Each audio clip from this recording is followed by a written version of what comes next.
दोस्तों नमस्कार। आज बात करेंगे, बहुत शानदार और जानदार बात करेंगे संघ की उस राजनीति पर कि जिस तरह से संघ प्रधानमंत्री मोदी से दूरी बनाए हुए है उन सालों से, जिन सालों में इन्होंने हिंदुस्तान की वाट लगा दी।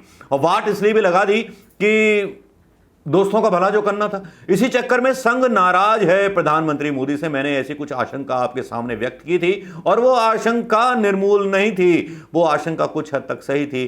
कुछ इरादे ऐसे नजर आ जाते हैं, कुछ अंदाजे ऐसे नजर आते हैं जो अंदाजे लगाना आसान हो जाता है। इसलिए भी आसान हो जाता है क्योंकि जब सोशल मीडिया पर हम कुछ चीजें देखते हैं, उनकी स्टडी करते हैं, तब पता चलता है कि कहानी क्या चल रही है। जहां एक तरफ संघ को दोष दिया जा रहा है हर चीज के लिए और संघ बदनाम हो रहा है, संघ डर गया है क्योंकि उनको लगता है कि प्रधानमंत्री मोदी इज इक्वल टू संघ। यह परिभाषा भाजपा आईटी सेल ने बना दी है, लेकिन संघ का उसमें कोई हाथ ही नहीं। अब भागवत जो है दूरी बना रहे हैं किससे? प्रधानमंत्री मोदी से। यूपी में आप देख लीजिए, यहां पर यह बात बोली गई सबसे पहले कि मोदी जी अब चेहरा नहीं होंगे। अब जहां पर संघ ने पूरी बागडोर ले ली, जैसा कि मैंने अपनी खबर में बताया था।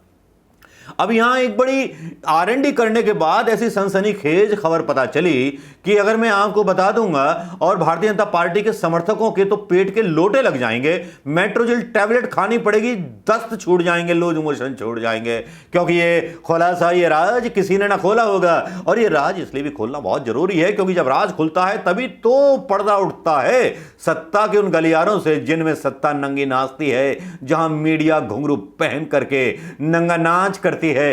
हिंदुस्तान की जनता के लिए नहीं, सत्ता के लिए। जहां न्यायपालिका भी लगता है बिकाऊ जैसी। बंगाल में आपने उदाहरण देखा होगा जिसके बारे में मैंने वीडियो डाला था, लेकिन आप लोगों ने ज्यादा पसंद नहीं किया। खबर शायद पुरानी हो गई थी और आप लोगों ने ज्यादा देखा नहीं या आप लोगों तक ज्यादा पहुंची नहीं। संडे का दिन था, आज ही डाली थी, देख लीजिएगा टाइम मिले तो। लेकिन अब बात कर रहे हैं संघ की दूरी बढ़ रही है भारतीय जनता पार्टी से।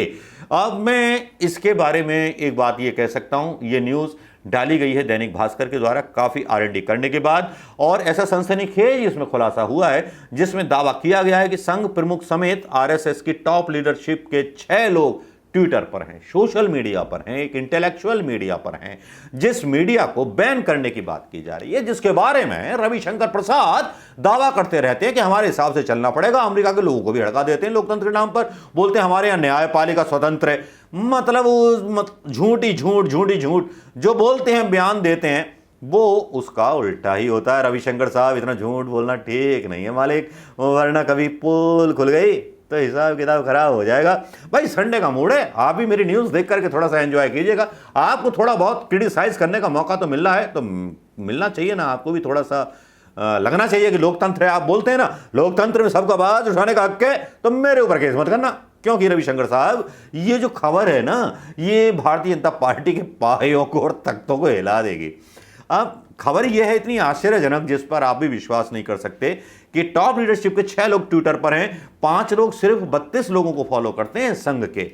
अब यहां पर जो हैं मोहन भागवत सरसंघ चालक हैं, जिनके सपोर्टर हैं 2.26 लाख ट्विटर पर, और हसबोले हैं सर कार्यवाह, जिनके सपोर्टर हैं 53.5 हजार, और ये फॉलोअर्स जो हैं टोटल आरएसएस का जो एक ट्विटर हैंडल बना हुआ है उसके 23 लाख हैं।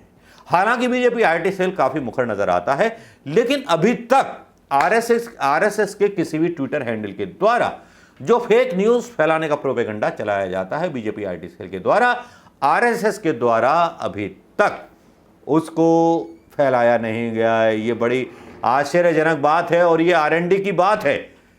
कुछ तो मोदी समर्थक और कुछ योगी समर्थक ये दावा करते हैं कि वो आरएसएस के सपोर्टर है, लेकिन यहां आरएसएस ने अपनी भूमिका क्लियर कर दी है कि वो एक सामाजिक संगठन है और वो इन चीजों से दूर है। किसान आंदोलन का शायद एक प्रभाव मुझे लग रहा है कि आरएसएस दूरी बना रहा है भारतीय जनता पार्टी से भी, भारतीय जनता पार्टी की आईटी सेल से भी। ये मेरा अपना आकलन है। अब दोस्तों, ये जब खबर आती है केंद्र सरकार द्वारा कानूनी सुरक्षा हटाए जाने के बाद ट्विटर चर्चा में आया, लीगल शील्ड हटने के बाद यह लड़ाई भाजपा बनाम ट्विटर होती दिखाई दी। यह मसला इसलिए भी महत्वपूर्ण है कि भारतीय जनता पार्टी के ज्यादातर नेता 2014 में पार्टी में सत्ता में आने के बाद से ही सोशल मीडिया पर काफी एक्टिव रहे। इसी बहाने देखते हैं कि भाजपा के थिंक टैंक आरएसएस के बड़े पदाधिकारी सोशल मीडिया पर ज़्यादा सक्रिय थे। सोशल मीडिया पर आरएसएस के नेता भाजपा नेताओं की तरह सक्रिय नहीं है। इंस्टाग्राम, फेसबुक पर बड़े नेताओं के अकाउंट ही नहीं हैं। संघ प्रमुख मोहन भागवत जो हैं 2 साल से एक्टिव हैं, मतलब एक्टिव ही नहीं है। इसीलिए इनके जो थे, आपने देखा होगा कि जो मतलब जो ट्विटर हैंडल्स थे, ट्विटर ने सस्पेंड कर दिए थे। फिर उसके बारे में काफ़ी हैशटैग चला और खबरें चली, दबाव बनाया गया, तब उनको बहाल किया गया। तो ये सबसे बड़ी बात थी। तो ये तो मैंने आपको बता दिया कि कौन क्या है। अब यहाँ जो एक्टिव हैं आरएसएस के कार्यवाह भी ट्विटर पर ज़्यादा सक्रिय नहीं हैं। सह कार्यवाह हैं कृष्ण गोपाल, मनमोहन वैद्य, अरुण कुमार, मुकनसिया, रामदत्त चक्रधर। कृष्ण गोपाल सह कार्यवाह जो हैं 33,400, मनमोहन वैद्य जो हैं 7,375, अरुण कुमार जो हैं उनके 38,000, मुकनसिया सर कार्यवाह हैं 10,300, रामदत्त चक्रधर जो हैं वो ट्विटर पर ही नहीं हैं। और ये 12, 9, 10, 932 लोगों को ही मतलब सपोर्ट करते हैं। अब साहब मैं खबर एक बड़ी खतरनाक बताने वाला था यहां पर, लेकिन मैं अभी बता नहीं रहा हूं। मैं बता दूंगा तो भारतीय जनता पार्टी के लोगों की ना मतलब खिसक जाएगी। हाँ, मनमोहन वैद्य, कृष्ण गोपाल, इनके बारे में तो मैंने बता ही दिया। आरएसएस के सांगठनिक ढांचे पर नजर डालें तो सर कार्यवाह सबसे ऊपर होते हैं, सर संचालक उसके ऊपर होते हैं। सर कार्यवाह 1 या ज़्यादा या 5 हो सकते हैं। अखिल भारतीय कार्यकारिणी सदस्यों की कोई संख्या तय नहीं है। अलग अलग विभागों की कोई संख्या तय नहीं है। फेसबुक, इंस्टाग्राम से संघ के नेताओं ने हमेशा दूरी बना रखी है। हालांकि संघ का फेसबुक पर जो है 55,13,975 लोग फॉलो करते हैं, जबकि 54,76,251 ने इस पेज को लाइक किया है। 12 जून को गुजरात के वरिष्ठ कार्यकर्ता अमृत भाई कड़ीवाला के निधन पर संघ की और मोहन भागवत की तरफ से आखिरी पोस्ट आई थी। संघ के पदाधिकारियों से जब बात की गई पत्रकारों के द्वारा तो इन्होंने इस पर कोई भी कमेंट देने से मना कर दिया। टॉप लीडरशिप मोहन भागवत ना तो प्रधानमंत्री मोदी जी को सपोर्ट मतलब फॉलो करते हैं, ना किसी भारतीय जनता पार्टी के नेता को फॉलो करते हैं। अब इससे आप अंदाजा लगा लीजिए कि क्या चल रहा है और क्या होने वाला है, क्योंकि यह खबर जब बाहर आई है उस समय बाहर आई है जब मोदी जी के ऊपर सवाल उठने लगे हैं। राजस्थान में जंग छिड़ चुकी है आपस में, कर्नाटक में जंग छिड़ चुकी है आपस में, और उत्तर प्रदेश में जंग छिड़ी हुई है आपस में। मोदी बनाम योगी, और योगी को जहां पर एक आशीर्वाद मिल रहा है संघ का, वहां संघ जो है दूर चला जा रहा है प्रधानमंत्री मोदी से। तब आरएसएस के एक पदाधिकारी जो हैं एक बयान देते हैं। उन्होंने कहा कि पहले कार्यकाल के बाद भाजपा डिमोनेटाइजेशन, ध्यान से सुनिएगा, डिमोनेटाइजेशन, मॉब लिंचिंग और जीएसटी को खराब तरह से लागू करने के आरोप झेल रही थी। तब संघ ने अपने कार्यकर्ताओं को सोशल मीडिया पर आकर भाजपा के बचाव के निर्देश दिए थे, लेकिन बड़े संघ के नेताओं को इस मामले में संयम, अनुशासन रखने को कहा गया था।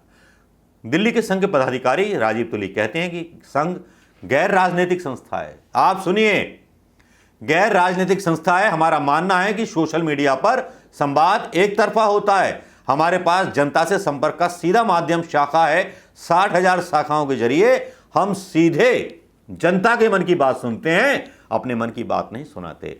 ये एक और तंज था प्रधानमंत्री मोदी जी की, उसकी मन की बात पर, जिस मन की बात को लेकर के भारतीय जनता पार्टी के समर्थक अघाते नहीं। अब इसका कॉन्क्लूजन निकालें दोस्तों। कॉन्क्लूजन सीधा और साफ है कि संघ ने भारतीय जनता पार्टी सरकार से दूरियां बनानी शुरू कर दी हैं। राहुल गांधी और सुधींद्र के बारे में बात होंगी कल।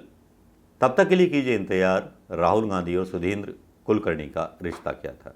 दोस्तों नमस्कार, विदा लेता हूं। आशा है कि ये जानकारी आपको अच्छी लगी होगी। नमस्कार, जय हिंद।